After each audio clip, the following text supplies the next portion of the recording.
Job 15. Then Eliphaz the Temanite answered and said, Should a wise man answer with empty knowledge, and fill himself with the east wind?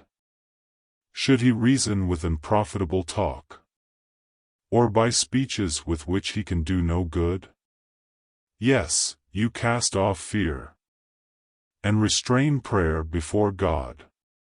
For your iniquity teaches your mouth, and you choose the tongue of the crafty. Your own mouth condemns you, and not I. Yes, your own lips testify against you. Are you the first man who was born? Or were you made before the hills?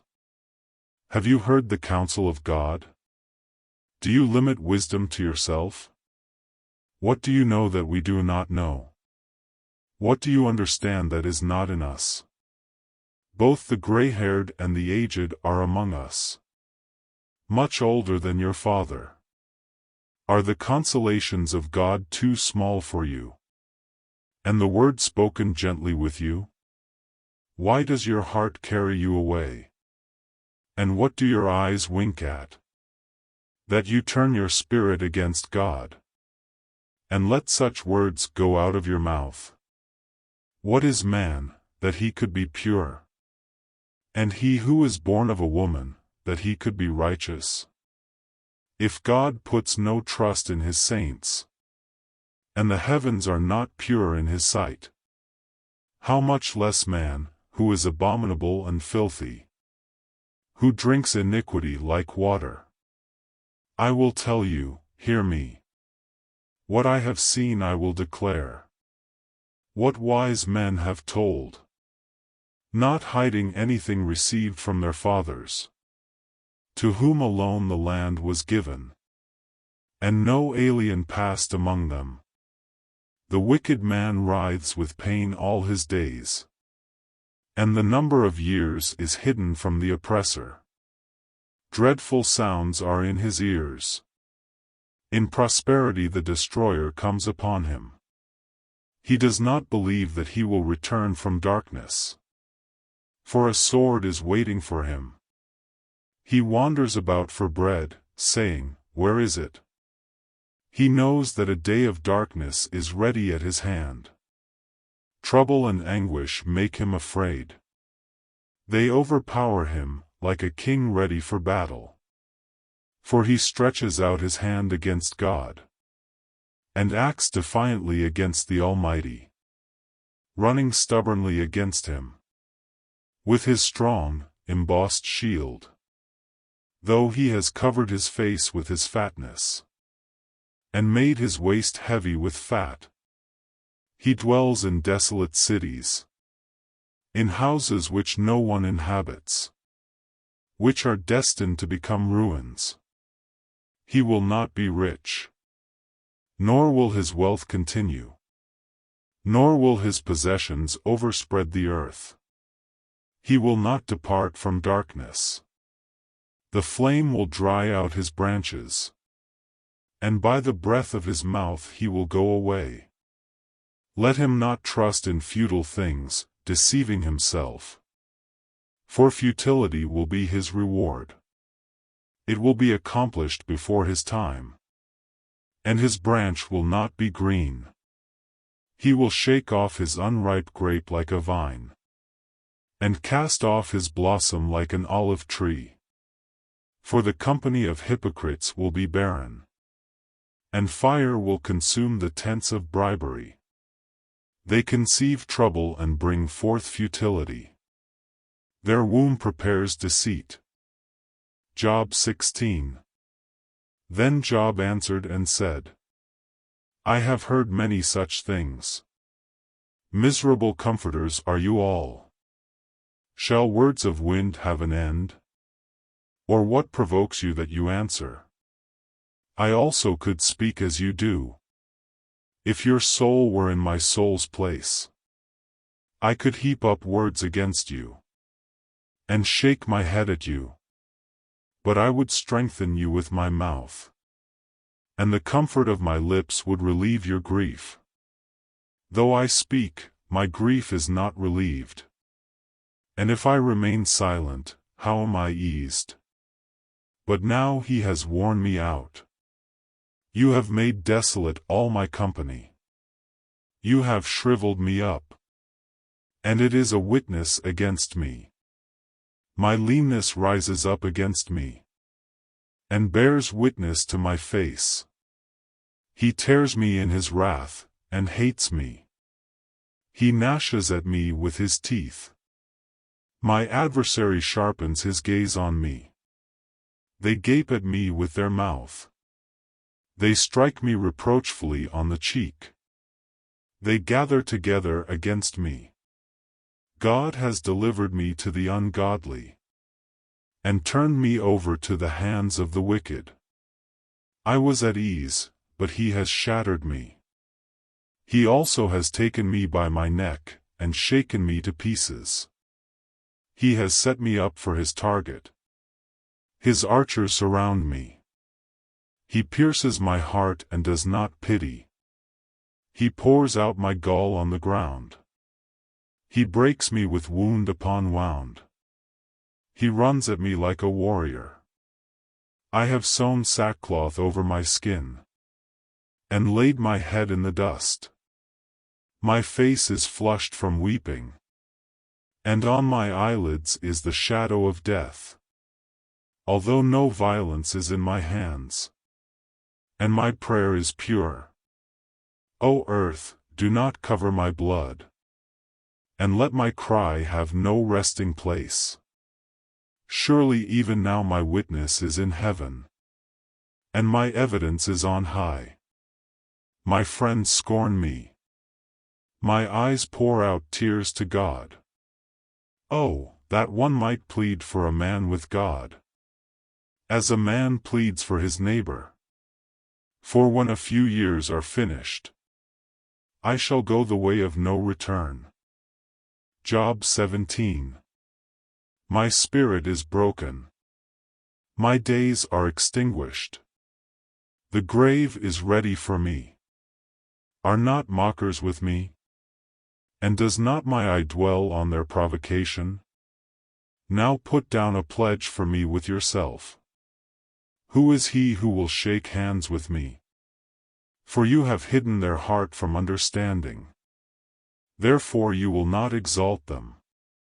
He who speaks flattery to his friends, even the eyes of his children will fail. But he has made me a byword of the people, and I have become one in whose face men spit. My eye has also grown dim because of sorrow, and all my members are like shadows. Upright men are astonished at this, and the innocent stirs himself up against the hypocrite. Yet the righteous will hold to his way, and he who has clean hands will be stronger and stronger. But please, come back again, all of you. For I shall not find one wise man among you. My days are past. My purposes are broken off. Even the thoughts of my heart. They change the night into day. The light is near, they say, in the face of darkness. If I wait for the grave as my house, if I make my bed in the darkness, if I say to corruption, you are my father, and to the worm, you are my mother and my sister, where then is my hope? As for my hope, who can see it? Will they go down to the gates of Sheol? Shall we have rest together in the dust? Job 18. Then Bildad the Shuhite answered and said, How long till you put an end to words? Gain understanding, and afterward we will speak. Why are we counted as beasts, and regarded as stupid in your sight? You who tear yourself in anger, shall the earth be forsaken for you? Or shall the rock be removed from its place? The light of the wicked indeed goes out, and the flame of his fire does not shine. The light is dark in his tent, and his lamp beside him is put out. The steps of his strength are shortened, and his own counsel casts him down. For he is cast into a net by his own feet, and he walks into a snare. The net takes him by the heel, and a snare lays hold of him. A noose is hidden for him on the ground, and a trap for him in the road. Terrors frighten him on every side, and drive him to his feet. His strength is starved, and destruction is ready at his side. It devours patches of his skin. The firstborn of death devours his limbs. He is uprooted from the shelter of his tent, and they parade him before the King of terrors. They dwell in his tent who are none of his. Brimstone is scattered on his dwelling. His roots are dried out below, and his branch withers above. The memory of him perishes from the earth, and he has no name among the renowned. He is driven from light into darkness, and chased out of the world. He has neither son nor posterity among his people, nor any remaining in his dwellings. Those in the west are astonished at his day, as those in the east are frightened. Surely such are the dwellings of the wicked, and this is the place of him who does not know God. Matthew 20 verses 20 to 34.